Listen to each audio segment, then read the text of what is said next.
Pozdravujem vás a som veľmi rád, že sa k vám môžem prihovoriť pri príležitosti Dňa otcov a uvedomujem si, že nie všetci sme tu otcovia, muži a že je medzi nami aj veľa žien, ale toto rozprávanie nebude iba pre mužov a otcov, ale bude pre každého z nás, kto otca mal, pretože určitým spôsobom nás to ovplyvnilo a takisto potrebujeme určitým spôsobom reagovať na to, ako nás ovplyvnili naši otcovia.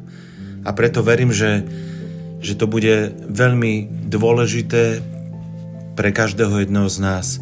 Hneď v úvode by som veľmi rád vysvetlil alebo povedal, čo si myslím osobne, že je jednou z najdôležitejších, ak nie najdôležitejšou úlohou všetkých otcov, a poviem to na takom príklade, na rozprávaní, ktoré som v minulosti počul, kde jeden človek rozprával o tom, ako sa jeho rodičia rozviedli, keď bol ešte malý, a že od tej chvíle sa v živote začal skrývať. A prestal si veriť, pretože, ako povedal, nemal otca. Nemal ho kto povzbudiť, nemal ho kto podoprieť v živote a nemal sa kde skryť, keďže jeho mama vlastne bola na ňo sama. Už nieraz som vám hovoril, že sme pri našej druhej dcere začali s iným druhom výchovy a príznačné pre tento druh výchovy bolo, že sme sa rozhodli, že nebudeme zneužívať našu autoritu. A tak ako som vám neraz už povedal, tak keď naša dcerka prišla do materskej školy, tak sa zdala pre našu učiteľku, pre jej učiteľku výnimočná. V čom bola výnimočnosť našej dcery? Osobne si myslím, že to bolo v tom, že na nej prvoplánovo nebolo vidno, že má nejaké falošné obranné mechanizmy, že sa potrebuje chrániť spôsobom, ktorý nie je prirodzený pre dieťa jej veku, alebo nie je správny. A bolo to hlavne preto, že sa v prostredí našej rodiny cítila bezpečne. Že sa nepotrebovala uťahovať, že nepotrebovala ako prvá útočiť, že sa nepotrebovala dopredu zaujímať nejaké pozície, pretože očakávala, že bude zradená. A toto všetko je výsledkom toho, že sme sa rozhodli, že nebudeme zneužívať svoju autoritu a že budeme robiť to, čo máme robiť, a to, že budeme chrániť svoju sebaúctu a takisto aj dôstojnosť a sebaúctu našich detí. A že sa budú v prostredí našej rodiny cítiť v bezpečí. A na základe toho môžem povedať, že úlohou otca je v prvom rade chrániť deti a vytvárať pre nich bezpečné miesto, aby si dôverovali a v tom bezpečnom prostredí rodiny sa nebáli života, konfliktov, víziev, aby sa ich naučili zvládať a prekonávať v prostredí, kde im na to bude poskytovaná láska, priestor, kde sa nebudú cítiť odmietnuté, keď vyjadria nesúhlas. A to sme sa snažili robiť. Uvedomili sme si, že toto všetko sa prejavilo vo veľkej miere veľmi pozitívne aj vtedy, keď Karolínka prišla do Česka. Vo veľkej miere veľmi pozitívne aj vtedy, keď Karolínka prišla do Česka a zažila prvoplánovo prvé konflikty, a to s tým, že mohla sa cítiť odmietaná, pretože nerozpráva tak plynule hneď od prvého dňa po česky, že je z inej krajiny. A napriek tomu ona dokázala hneď od prvého dňa nastúpiť a nebáť sa a prekonať všetky tie prekážky. Dokázala sa neprispôsobovať za každú cenu, dokázala vyjadriť svoj názor aj za cenu, že bude odmietnutá a nezapadne do partie. Toto všetko vlastne mi ukázalo to, že to nebolo zbytočné a že sme sa veľmi dobre rozhodli, že budeme chrániť naše deti pred neúctou. Chcem sa spolu s vami pozrieť na to, čo o týchto veciach hovorí Božie slovo, a budem čítať z listu Kolosenským z 3. kapitoly 21. verš. Budem čítať z prekladu profesora Roháčka, ktorý je, ako viete, najpresnejší slovenský preklad a je skoro doslovným gréckym prekladom. A tam sa píše: vy, otcovia, nedráždite svoje deti, aby nestratili smelosť a vôľu. Veľmi zaujímavé, pretože bežne sa takto tento verš neprekladá a ešte raz vám ho prečítam. Vy, otcovia, nedráždite svoje deti, aby nestratili smelosť a vôľu. Smelosť a vôľu v živote. A keď dôležitý je postoj otcova, vidíte, že sa tu nehovorí o mamách, ale hovorí sa o otcoch. Aby vaše deti nestratili smelosť a vôľu žiť. Aby sa nebáli života a nebáli sa vôľou robiť rozhodnutia. V Kolosenským 3.21 sa píše v češtine v preklade Slovo na cestu toto: a vy, otcové, nebuďte ke svým detem nespravedliví, aby se vám neodcizili. A vy, otcové, nebuďte ke svým detem nespravedliví, aby se vám neodcizili. A potom ešte český študijný preklad hovorí: otcové, nedráždete své deti, aby nemalomyselneli. Veľmi dôležité veci a ja by som vám v tomto súvise veľmi rád hovoril o tzv. Prvotnej dôvere, ktorú vytvárajú v životoch svojich detí práve otcovia, ale aj mami v určitom zmysle slova.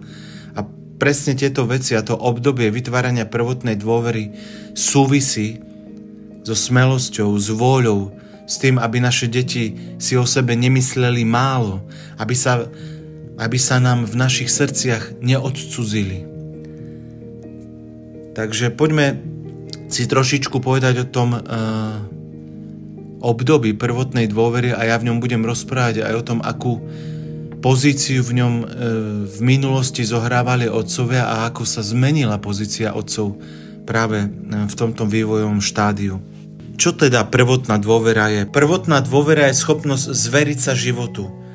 Je to odvaha žiť a čeliť konfliktom, ľuďom, ktorí so mnou nezaobchádzajú dobre, nebáť sa života.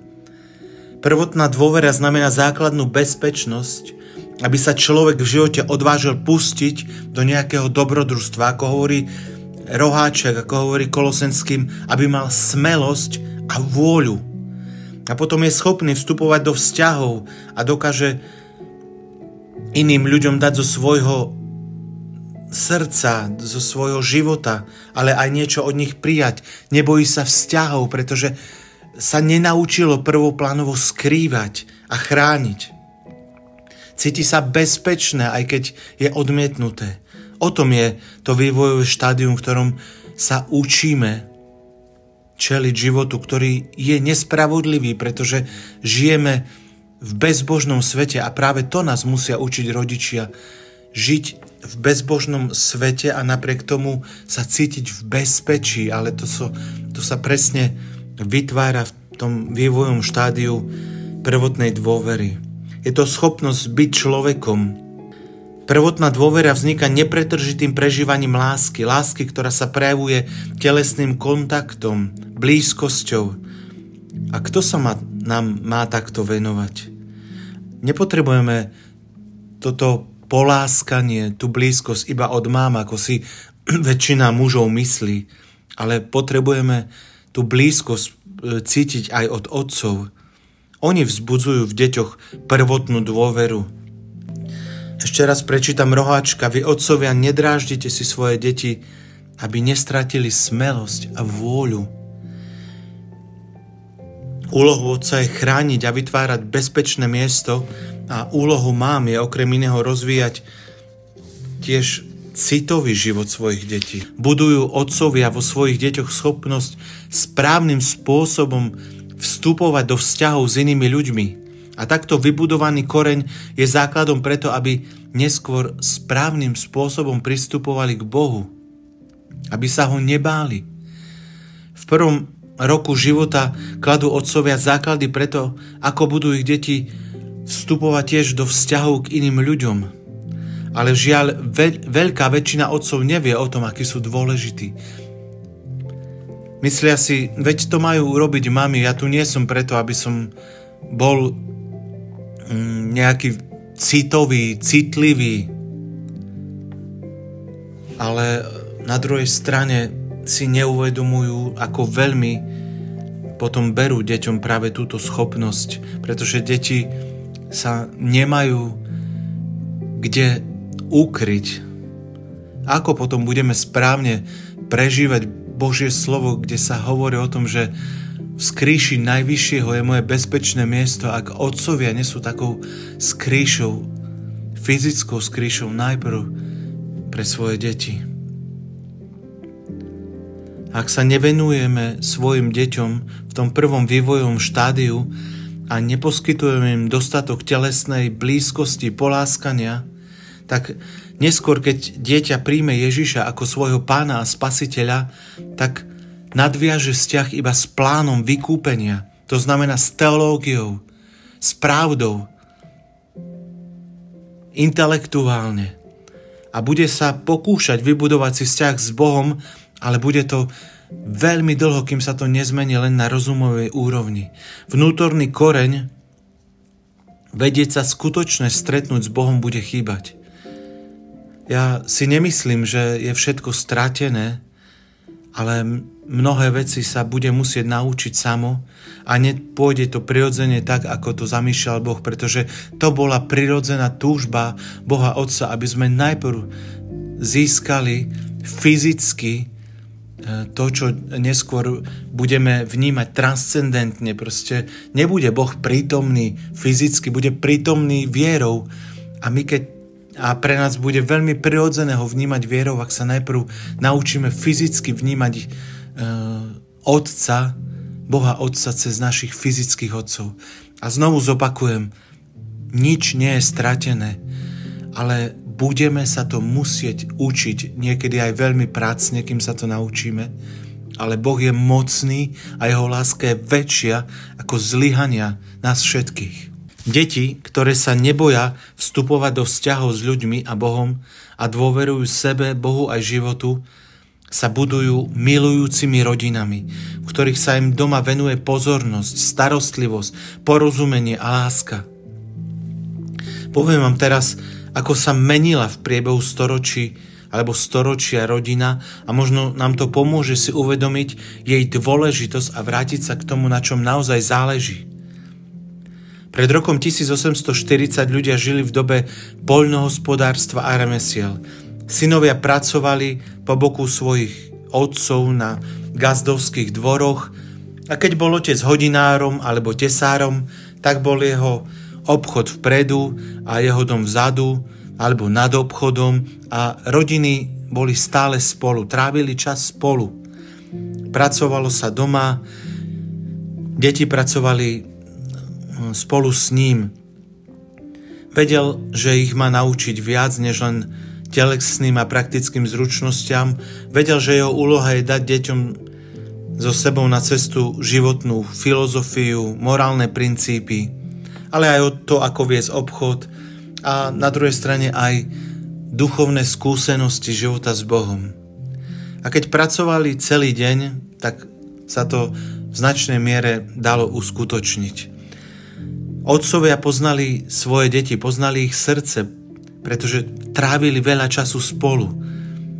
Ale neskôr, keď odišli preč z domu, aby pracovali v továrni alebo na úradoch, tak sa tento čas dramaticky skrátil. Už to nebolo naďalej tak, že by synovia pracovali po boku svojich otcov, pretože otcovia už neboli celý deň spolu so svojimi deťmi. Nepoznali ich až tak dobre. Otcovia sa už nechceli až tak odvážne púšťať do výchovy a trestania, pretože nechceli byť tými, ktorí jednoducho len celý deň sú preč a prídu a hneď vytrestajú svoje deti a tak to všetko, aj tú celú výchovu prenechávali mamám.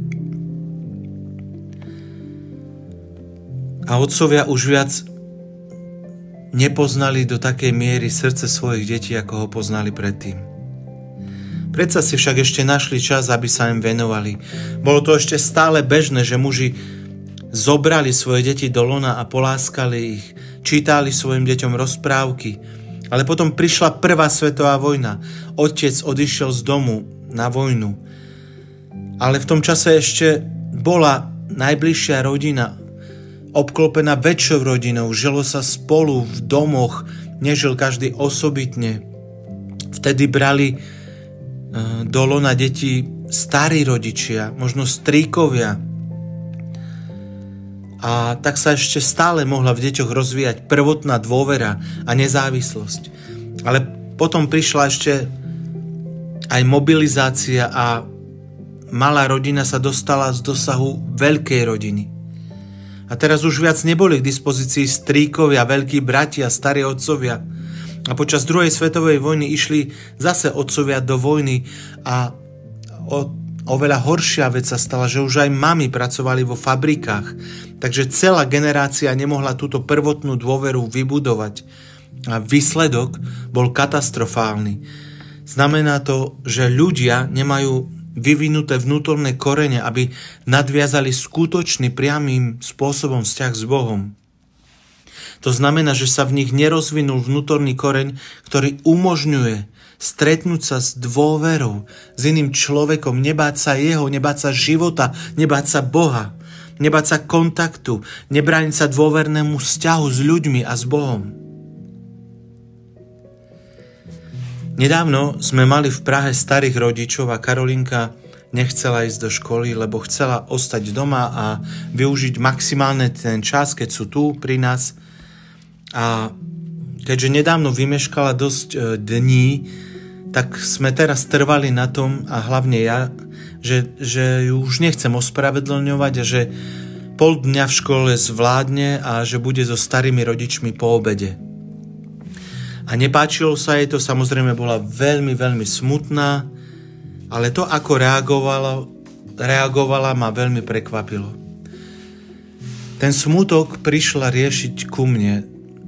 Pritúlila sa ku mne, sadla si mi na kolena, objala ma, chytila moju ruku a položila si ju na svoj chrbát, aby som ju objal, aby som ju pevne držal, a ona takto potrebovala spracovať svoj smútok. Ale to, čo ma prekvapilo, bolo, že ja som bol v prvom rade zdrojom jej smútku a napriek tomu sa ako k prvému pritúlila ku mne a chcela, aby som ju svojou prítomnosťou potešil.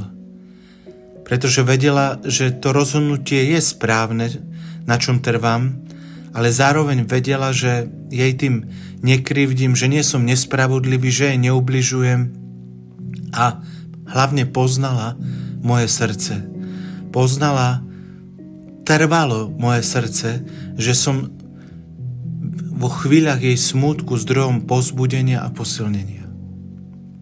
A to ma veľmi prekvapilo, pretože som si uvedomil, ako my ľudia v takýchto situáciách reagujeme, keď máme prísť k Bohu. V podstate ho veľakrát prvoplánovo upodozrievame z toho, že on je nespravodlivý a môže za to, ako sa máme.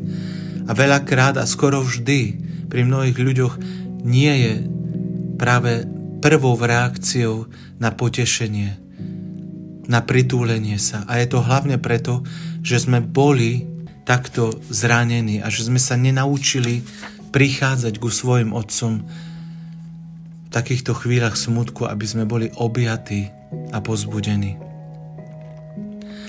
Karolinka sa necítila nemilovaná a odmietnutá, len vedela, že je správne to, čo sa deje,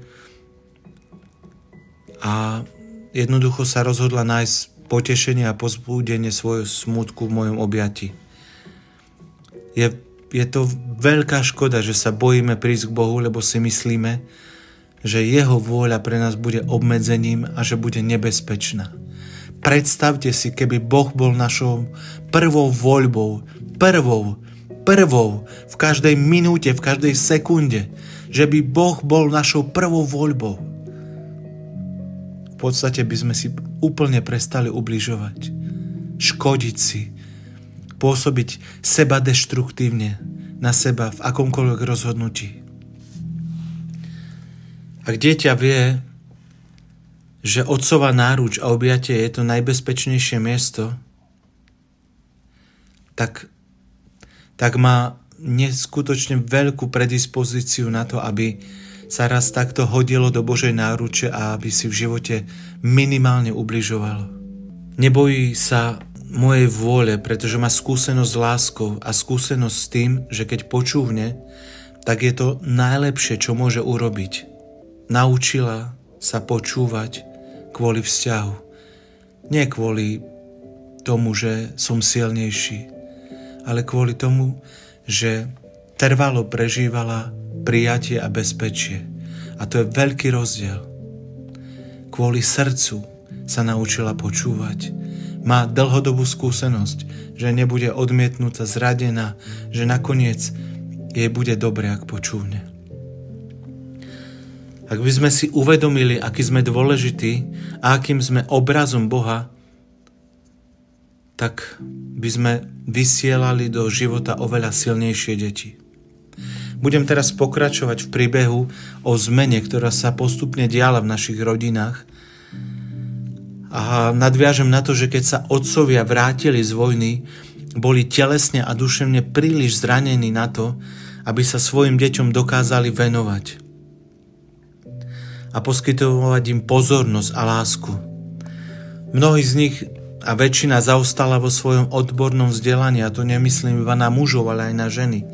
Išli teda na vysoké školy alebo rýchlo do práce a deti sa rodili a boli vychované mamami.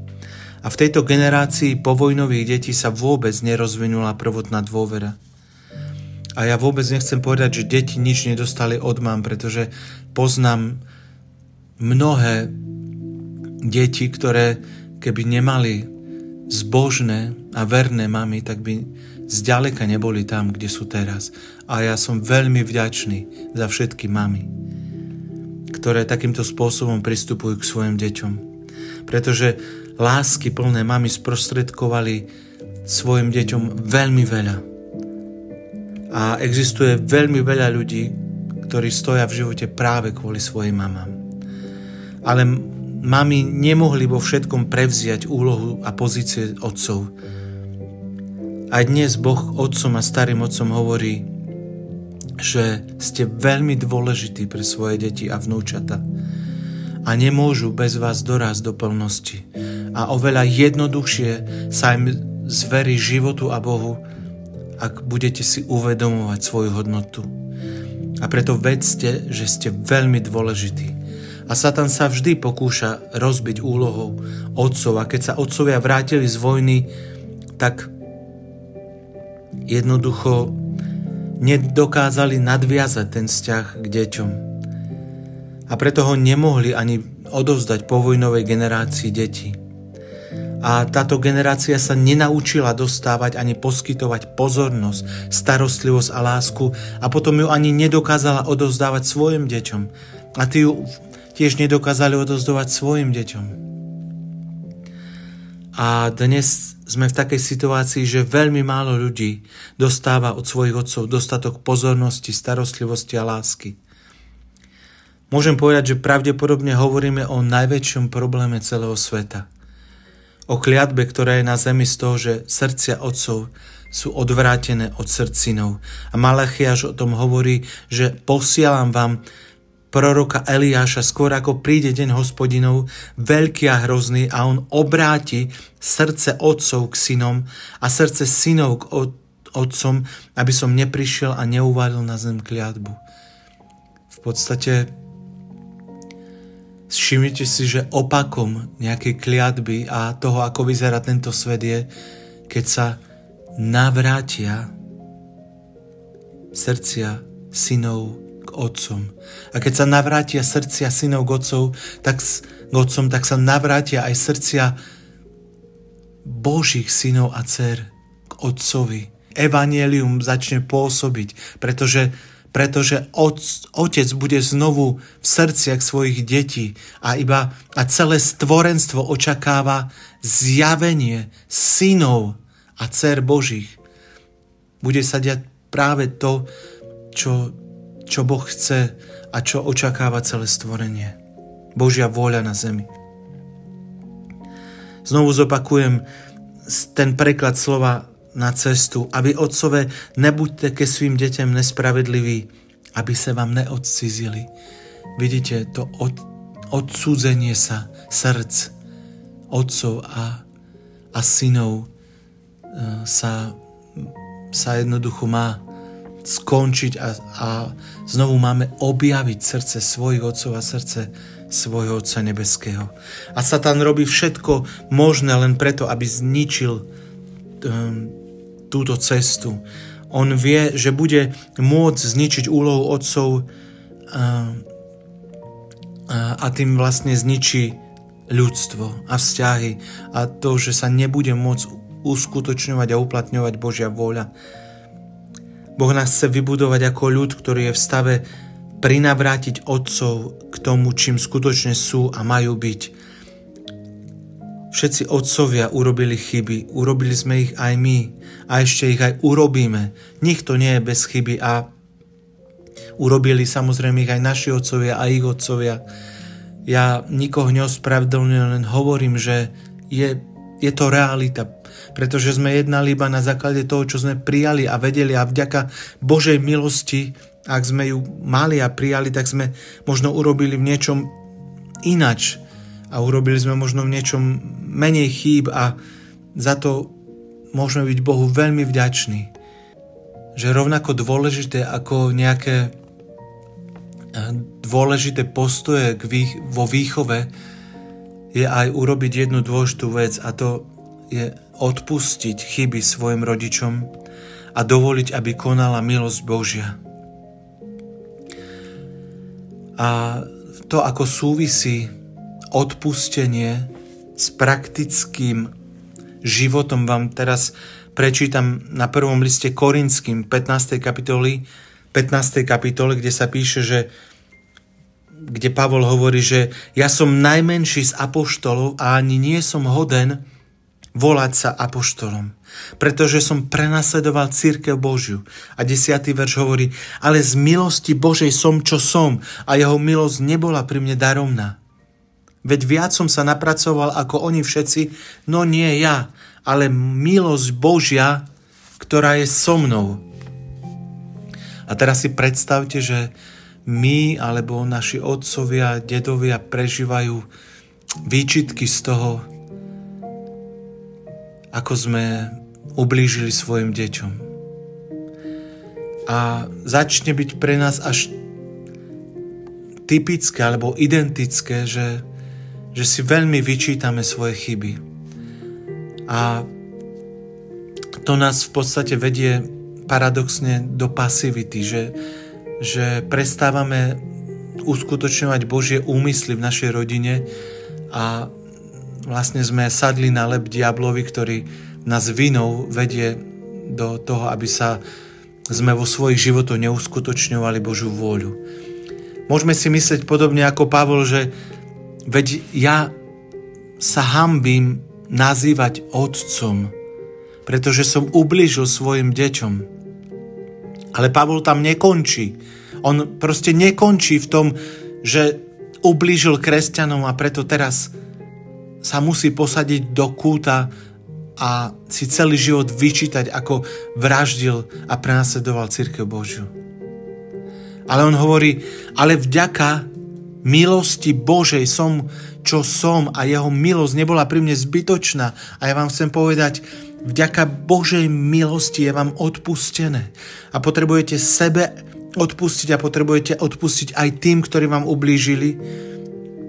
A Pavol potom pokračuje, ale veď som sa potom viac napracoval ako všetci. Vidíte, ako súvisí milosť s praktickou prácou a činnosťou. Pavol akoby povedal, ale potom som sa ešte ako otec viac napracoval a viac dobrého priniesol ako ostatní, ale to nie ja, ale milosť, ktorá je vo mne. To milosť spôsobila, že potom som dokázal byť lepším otcom, ako som to bol predtým, ako som tú milosť poznal. A v tom vás chcem všetkých povzbudiť, že si potrebujeme odpustiť, pretože odpustenie nás vedie do Božích skutkov. Dávame priestor milosti a znovu môžeme byť otcami a znovu môžeme byť mamami, akými máme byť. A nie iba tým, že sebe odpustíme, ale odpustíme aj tým, ktorí nám ublížili. A dovolíme milosti, aby nás aktivovala do Božích skutkov. Verím tomu, že ešte veľmi veľa milosti môže priniesť nie iba pre svoje deti, ale aj pre svoje vnúčata a pre ich generácie. A preto pozdvihnite svoju hlavu, pretože nie vy, ale milosť, ktorá je vo vás, spôsobí to, že ešte urobíte veľmi veľa a nikdy nie je neskoro začať. A každá ďalšia minúta v nemilosti je stratou a ja vám chcem vyjadriť dnes to, že potrebujete dať nulovú toleranciu vine. Odmietnite vinu. Buďte pokorní a odpustite si a odpustite ľuďom, ktorí vám ublížili. A prejavte nulovú toleranciu vine. Pretože nemá miesto, ak vám Boh všetko odpustil, tak aj vy odpustíte sebe alebo iným. A 1. list Timotejovi 1:12-16 hovorí: ďakujem tomu, ktorý ma posilnil, Kristovi Ježišovi, nášmu Pánovi, že ma uznal verným, postaviac ma do svojej služby. Hoci som bol predtým rúhačom, prenasledovateľom a násilníkom, ale dostalo sa mi milosti, lebo som to robil z nevedomosti, v nevere. Aj to vám chcem povedať, že si nemyslím, že niekto z vás proste každý deň sa zobudil a si povedal: dneska idem ublížiť svojim deťom. Nikto z nás tak vedome nerobil. Proste robili sme to v nevedomosti, tak ako sme vedeli. Robili sme to v nevere. A o to zvlášť vás pozbudzujem, aby ste si to odpustili a priniesli to odpustenie mnohým, ktorí to potrebujú počuť. Znovu a znovu opakujem, milosť vás aktivuje. Každá ďalšia minúta v nemilosti je stratou pre vaše generácie. A 14. verš pokračuje: a navyše sa vo mne rozhojnila milosť nášho Pána s vierou a láskou, ktorá je v Kristovi Ježišovi. Je to verná reč a zaslúži si, aby ju všetci prijali. Ježiš Kristus prišiel na svet, aby spasil hriešnikov. Medzi nimi som ja prvý, ale práve preto sa mi dostalo milosti, aby Ježiš Kristus na mne prvom dokázal všetku svoju zhovievavosť, aby to bolo príkladom pre tých, ktorí budú veriť v Neho k životu večnému.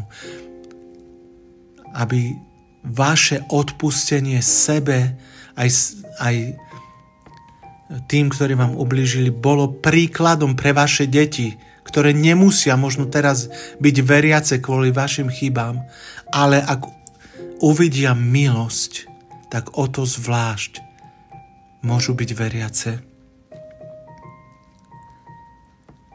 Ešte raz. Ale práve preto sa mi dostalo milosti. Práve preto sa vám dostalo milosti. Aby Ježiš Kristus na vás v prvom rade dokázal všetku svoju zhovievavosť. Aby to bolo príkladom pre tých, ktorí budú veriť v Neho k životu večnému.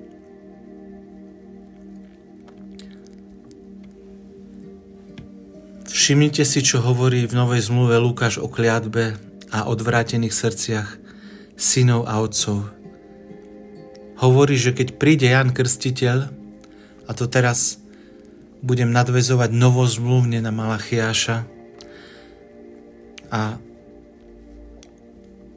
v Lukášovi 1.17 sa píše toto: tak on sám pôjde vopred pred ním v duchu a moci Eliášovej, aby srdcia otcov obrátil k synom, neposlušných k rozumnosti, spravodlivých, a tak ľud hotový pripravil Pánovi.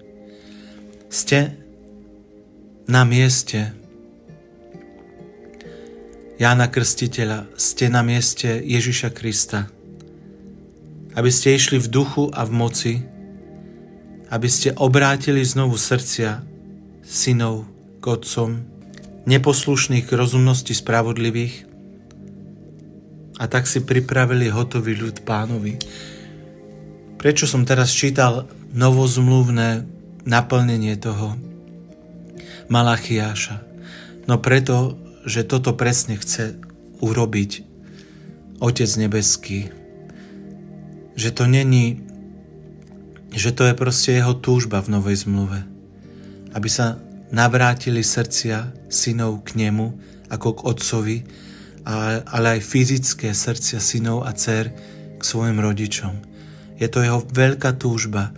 A pozbudzujem vás, nič nie je stratené, ale buďte odvážni veriť milosti. Milosť za jeden deň spôsobí viac ako 10 rokov nemilosti. Jeden deň v Pánových sieňach je viac ako stovky dní mimo nich. A my si ani nevieme predstaviť, ako mocne pôsobí milosť. Naše deti, naše vnúčatá, ľudia okolo nás potrebujú vidieť, že si aj my vieme odpustiť a že sme odpustili. Toto bude oveľa príťažlivejšie ako výčitky. Vyčítanie si chýb je v podstate iba pýcha. A ja vás povzbudzujem, aby ste ju odhodili a v pokore prijali milosť. V novej zmluve dokáže Pán Ježiš vďaka svojej moci, láske a milosti a odpusteniu znovu navrátiť srdcia otcov k synom. A to je veľké. Verte tej milosti a prestaňte sa súdiť, lebo ak sa súdime, tak nedávame priestor milosti a akým súdom súdime, takým sme potom súdení. A my toto nepotrebujeme. My potrebujeme milosť. Uvedomil som si raz, ako si jedna osoba veľmi vyčítala to, ako ublížila svojim deťom. A keď sme sa spolu modlili, tak som mal taký obraz, kroky v piesku. A videl som, že sú to jej kroky milosti. Doslovne som chápal, že je to milosť. Kroky milosti, ktoré zostávali za ňou v piesku. A potom som videl jej deti, ako zatiaľ veľmi krehko, bojazlivo našľapujú a snažia sa vložiť svoje kroky do týchto krokov. Bol to silný obraz a uvedomil som si, že deti tej osoby potrebujú najprv vidieť, že si tá osoba preukázala milosť. A zo svojho stavu im pomôže práve to, keď niekto v ich blízkosti si dokáže odpustiť. A je to príťažlivé. Je to oveľa viac príťažlivé ako nemilosť. A preto vás povzbudzujem, že vaše deti a ľudia okolo vás potrebujú vidieť kroky milosti, ktoré by nasledovali a do ktorých by vložili svoje kroky. Amen.